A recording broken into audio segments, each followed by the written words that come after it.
Mesdames et messieurs, bonjour. Le diagnostic du premier cas de la maladie dite du Covid-19 intervenu le 2 mars dernier et son rythme de progression avait conduit M. le Président de la République à prendre des mesures ci-après. La proclamation de l'état d'urgence, c'était le 23 mars 2020. La déclaration de couvre-feu sur l'étendue du territoire national. En ma qualité de ministre de l'Intérieur, chargé de l'application des décisions présidentielles en ces matières, j'avais pris des actes subséquents afin de prévenir le rythme de progression de la maladie. Ainsi, la circulation interurbaine des personnes et des biens en toute heure et dans les circonscriptions de 20 h à 6 h avait été interdite. Il en est de même des manifestations ou rassemblements sur la voie publique, dans les débits de boissons de toute nature, dans les marchés, les terrains de sport et lieux de culte, etc. L'obligation de port de masque a également complété ce dispositif de prévention.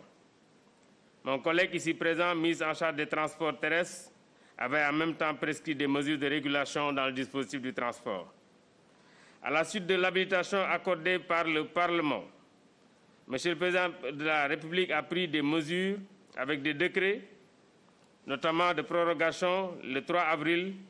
3 mai et 29 mai de l'état d'urgence. Lors de son discours du 11 mai, il avait pris des mesures d'assouplissement. Il s'est agi à cette occasion de porter les horaires de couvre-feu de 21 h à 5 h, de l'ouverture des marchés pour 6 jours,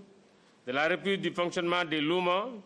de la réouverture des lieux de culte avec respect des actes de prévention collective et individuelle, la reprise du fonctionnement des restaurants assortis de mesures barrières, l'assouplissement dans le transport public afin de permettre aux travailleurs agricoles de rejoindre leur localité. Ces décisions de haute portée de M. le Président de la République ont conduit le gouvernement à assouplir progressivement les mesures d'interdiction. À compter de ce jour, il sera prononcé la levée des restrictions de transport sur l'étendue du territoire national avec le maintien du couvre-feu de 23 h à 5 h du matin. Les gares routières reprendront du service pour le transport urbain et interurbain. Toutefois, une heure de fermeture est prévue pour toutes les gares routières interurbaines. Le ministre des Transports en conviendra avec les acteurs. Les réunions dans les endroits publics ou privés, les restaurants, les salles de sport et les casinos vont bénéficier de ces mêmes mesures d'assouplissement. Au total, le gouvernement, comme d'habitude, reste à l'écoute des populations afin de contribuer à la relance des activités économiques.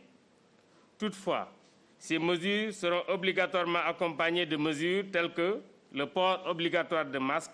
la distanciation physique, l'existence de manifestes pour tous les départs, notamment dans le domaine des transports, etc. Le gouvernement regrette toutefois les manifestations connues ces dernières 48 heures qui ont occasionné l'arrestation de plus de 200 personnes. Je vous remercie de votre aimable attention. mbokk yi asalaamaaleykum maa ngi nuyu ñëpp ñi ñuy déglu mbas mi bi mu duggsee ci réew mi depuis le 2 mars président de la République daf ci jël ay mesures yu am solo benn bi bu njëkk bi moo doon mu proclamer état d'urgence wax ne également nañ def couvre-feu maanaam tere génn beeg doxantu bi bu 20 h jotee ba 6 h du matin man en tant que ministre de l'Intérieur yeneen mesures yëpp man maa ko doon jël pour fexe ba loolu président bëgg muy rythme progression maladie bi bu mu gaaw bu fekkente ne mënuñu ko arrêter loolu moo taxoon ñu tere woon lépp lu jëm ci manifestation wala rassemblement tere woon également ñuy jaay ci débit de boisson yi ci marché yi ci terrain de sport yi ci lieu de culte yi maanaam fépp fi nga xam ne fii nit ñi dañ fa daan nekk di dajale di jaamu yàlla obligation également di takk masque bokkoon aussi ci mesure yi ñu jëloon suma collègue ministre des transports jëloon également ay mesures yu jëm ci transport bi nga xamee ni bii assemblée nationale jox na président benn loi d'habilitation maanaam mu jox ko possibilité mu jël ay ordonnance président defoon na prorogation état d'urgence bi le 3 avril le 3 mai ak le 29 mai mooy bi ci mujj bi nga xamee ni bii président wax na ak askan wi la ñaari waxtu yéegal ko 21h wàcce ko 5h du matin ñu ubbiwaat marché yi pour juróom-benn fan ci semaine bi mu ne woon aussi permettre na luuma yi ñu reprendre ko également bërëb yi nit ñi daan daje pour def seen di jaamu ñu ubbiwaat ko waaye respecter également mesures yi nga xam ne yi moom la war a ànd ak fonctionnement restaurant yi également mu ne woon nañ ci commencer déjà réfléchir waaye ñu respecter mesures barrières yi transport bi nga xam ne bi également mooy dem bi ak dikk bi ñu xalaat ci déjà pour travailleurs yi nga xam ne dañuy dem ci àll bi pour préparer nawet bi décision yooyu nag président jëloon am na solo lool boobu ba léegi nag ñu ngi ciy xalaat di ci waxtaan ak acteurs yi moo tax bés ni ki tey danañ jël décision pour yombalal dem bi ak dikk bi maanaam tere bi ñu ci daan def ci réew mi yëpp danañ ko bàyyi nit ñi danañ mën a dem danañ mën a dikk waaye danañ yëkkati aussi couvre-feu bi léegi au lieu muy tàmbali 21h 23h maanaam 11h ci guddi lay tàmbali ba 5h du matin gare routière yi danañ reprendre pour transport urbain ak transport interurbain waaye gannaaw couvre-feu bi am na ba léegi am na waxtu boo xam ne bii ministre des transports dana ci waxtaan ak gare routière yi pour que surtout interurbain yi pour que ñu mën a tëj gare routière yi réunion yi nga xam ne aussi tere woon nañ ko ci endroit public yi ak privé danañ ko reprendre restaurant yi également danañ reprendre salle de sport yi aussi danañ permettre ci salle de sport yi nit ñi di def seen activité ci casino yi ñoom aussi danañ am mesure d'assouplissement yi waaye danañ respecter également distanciation yi ak mesure d'hygiène yi gouvernement bi comme ni mu ko dalee def boobu ba néega ni mi ngi continuer di déglu population yi pour fexe ba relance économique bi nga xam ne président wax na ko ñu dund ak virus bi te jël suñu matuwaay ñu continuer ci waaye nag loolu lépp dafa li muy ànd mooy port de masque bi nga xam ne bii moom ala kulli àll mënut a ñàkk ci bërëb yi nga xam ne nit ñi dañu fay daje ci transport yi distanciation bi nga xam ne bii également maanaam s'orienter bi ñuy digal nit ñi loolu aussi ba léegi mi ngi fi te it dañ ci yokk lenn bëgg nañ transport yi nga xam ne danañ koy reprendre rawatina transport interurbain bi oto bu ciy dugg bu ne ñu booy départ ci gare routière def li ñuy wax manifeste mooy këyit bi wane ñi dugg ci oto bi seeni contact ak fan la ñu dem loolu dina mën a permettre ba liggéey bu fekkente ne dara xew na ñu mën a topp ñi nga xam ne ñooñu àndoon ci voyage boobule. manifester pour ñu lever couvre-feu bi loolu nag malheureusement tax na ñu jàpp ci ñu xaw a lim bu xaw a takku ci biir Sénégal donc loolu vraiment loo xam ne naqaru nañ ko parce que askan wi war nañu xam ne lépp li nga xam ne li jël nañ ko ci mesure pour seen kaaraange dong la maa ngi leen di sant maa ngi leen di gërëm jërë ngeen jëf. De l'Intérieur, vous avez parlé justement des manifestations et nous avons noté certaines manifestations à Touba, dans les villes comme Touba, Dakar et Tambacounda. Et semble-t-il que l'armée était venue pour renforcer la police. Qu'en est-il exactement? Mais merci beaucoup. Je dois tout d'abord préciser que, en fait, c'est un discours que j'ai entendu hier au niveau d'une partie de la presse. L'armée, à l'instar de toutes les forces de défense et de sécurité, fait partie du processus depuis le début. Je pense que ceux qui ont suivi ma première sortie, je pense que c'était 2 jours après le couvre-feu, j'étais avec les militaires au niveau de Buntu Pikine. Donc ils ont été toujours partie prenante donc, dans le dispositif des forces de défense et de sécurité. C'est vrai, ils ne contribuent pas au même nombre que la gendarmerie et la police, mais ils ont été toujours présents, donc ils font souvent des patrouilles.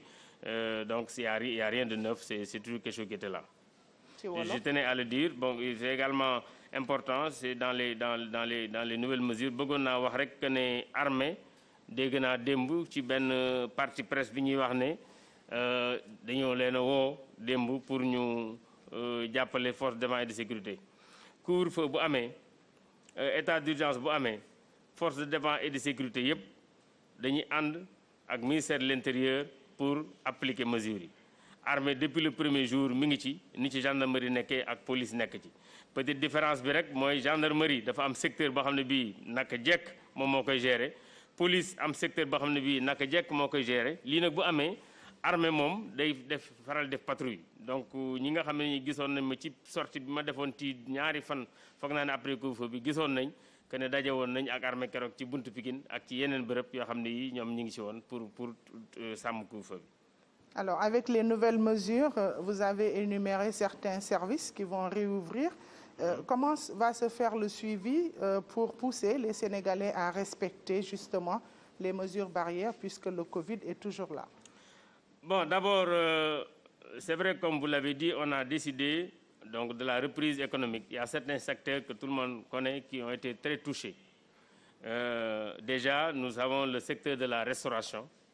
Je dois dire que samedi passé, j'avais instruit le préfet de Dakar de rencontrer les acteurs pour discuter avec eux donc des modalités de reprise. Ils ont eu une réunion avec une présence d'une quarantaine d'acteurs. Donc à l'issue de cette rencontre, les différents acteurs, avec le préfet, ont convenu d'une reprise. Donc, mais en respectant les mesures barrières, la distanciation. Ça dit qu'aujourd'hui, dans les restaurants, il y aura peut-être moins de tables. Dans les restaurants, il y aura peut-être dans une table, peut-être moins de personnes par rapport à ce qu'on a l'habitude de connaître. Ça veut dire également dans les restaurants, les restaurateurs ont accepté de présenter les menus autrement. C'est-à-dire au lieu de présenter des papiers qui peuvent être également des véhicules, ils veulent en tout cas le faire de façon électronique. C'est important, il y a également certaines dispositions. Je ne suis pas un expert en restauration, mais j'ai remarqué comme tout le monde que souvent les buffets sont des lieux de rencontre où il y a beaucoup de monde. Donc tout ça, c'est des dispositions que les restaurateurs ont accepté de prendre. Il est important quand même que je précise que pour l'instant, nous n'avons pas accepté l'ouverture des bars. Nous avons juste accepté l'ouverture des restaurants, distanciation physique, l'ouverture des salles de sport, je dis bien, le sport dans les plages, c'est également interdit. Les salles de sport, on autorise parce que c'est également des endroits où on peut respecter la distanciation physique et les mesures d'hygiène. Il en est de même également pour les casinos. Alors, est-ce qu'il y a des sanctions qui sont prévues pour les éventuels récalcitrants? Les sanctions existent depuis 1965. La loi, c'est une loi de 65, il n'y a rien de neuf. Et les sanctions prévoient des amendes, tout simplement, des amendes forfaitaires pour ceux qui ne respectent pas toutes les mesures réglementaires qui sont prises. D'accord. Monsieur le ministre, ndax mën nga ci dellu si ci wolof ci nouvelles mesures yu ñu jël naka ngeen di def pour que sénégalais yi mun a respecter gestes yi et puis bu fekkente ne am na ñu ko respecté wul est-ce que am na ay sanctions yu ñu ciy jël. waaw mesures yu ñu jël comme ni ma ko waxee léegi nii am na ci am solo gannaaw wàllu transport bi parce que transport bi moom wax nañ léegi danañ ko ubbi. comme neex dem ba 23h am na heure boo xam ne bii gare routière danañ ko tëj ministre des transports dana ci waxtaan ak acteurs yi mu des également yeneen activités yoo xam ne yii dañ ko tere woon muy conséquence au rassemblement yi ñu tere woon donc restaurant yi dana leen permettre ñu ubbi waaye restaurant yi du mel na mu daan mel aussi waaye danañ permettre reprise progressive maanaam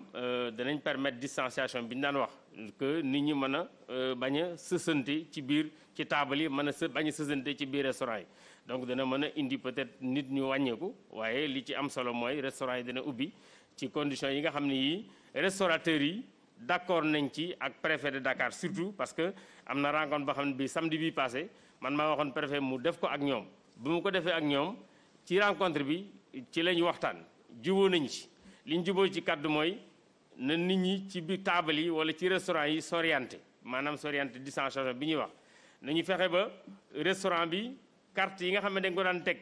boo ñëwee commandé boo paree bàyyi ko fi keneen ñëw commandé loolu aussi bëgg nañ ko dindi ñoom ñuy def commande électronique comme ça dina mën a permettre kenn du laal bagage yoo xam ne da nga ko fekk foofu ci benn table wax nañ également ci biir restaurant yi am na yoo xam ne yi dafay bërëb yu souvent ci ñi tàmm dem restaurant nit ñi dañ fay daje muy buffet yi loolu aussi wax nañ xool nu ñu koy organiser comme ça nit ñi di éviter di daje ci bërëb yu mel noonu waaye nag dama bëgg a préciser aussi que d'accord boobu ñoom ñu d'accord nañ aussi que ne baar yi bokkuñ ci donc baar yi aussi tey nit la yoo xam ni boobu moom day jafe nga organiser distanciation physique du mën a daje donc pour l'instant baar yi ak sport bi nga xam ne ñu ngi koy def ci plage yi moom bokkugul ci li nga xam ne lii bàyyi nañ ko te am nañ yaakaar ne ñëpp dañ ci sàmmonte pour que mesures yi yëpp bu ñu ko respecté parce que lépp liñ ci bëgg rek mooy virus bi bu muñ ko mënta taxawalit buñ ko bokk ci li koy dimbale mu accélérer ci biir dëkk bi. ci sanction yi. sanction moom du lu bees sanction yi moom depuis loi la boo xam ne bii mi ngi fi wala texte yoo xam ne ñu ngi fi depuis 1965 donc koo xamee ne kii am na ay texte maanaam ay décret ay arrêté yu ñu teg te respecté wuloo ko am na daan bu la yoon teg kooku moom valable na pour tout le monde du benn lu bees loolu moo fi nekk ba léegi ni donc ku ko ci digg